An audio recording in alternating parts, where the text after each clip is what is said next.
Mheshimiwa Rais wa Jamhuri ya Muungano wa Tanzania, Mheshimiwa Daktari Samia Suluhu Hassan, nitumie fursa hii kwanza kumshukuru Mwenyezi Mungu, lakini jambo la pili nitumie fursa hii kukupongeza Mheshimiwa Rais. Jana umetoka mkoani kwetu Simiyu, umefanya kazi kubwa ya kuzindua na kuweka mawe ya msingi katika miradi ya maendeleo, lakini kuzungumza na wananchi wa mkoa wetu wa Simiyu, tunakushukuru sana. Mheshimiwa Rais, wenzangu waliotangulia hapa wamezungumza mambo mengi ambayo yanafanana kwa kanda yetu ya Ziwa.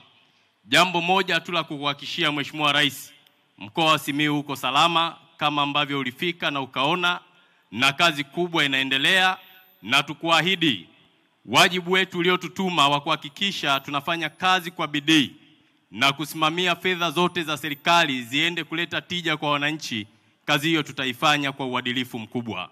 Lakini la mwisho, Mheshimiwa Rais, nitumie fursa hii kumpongeza Comrade Mtanda Rasi wa Mwanza kwa kuandaa tukio kubwa ambalo lina heshima kubwa na hadhi kubwa kwako. Mwenyezi Mungu ambariki na akubariki na wewe Mheshimiwa Rais.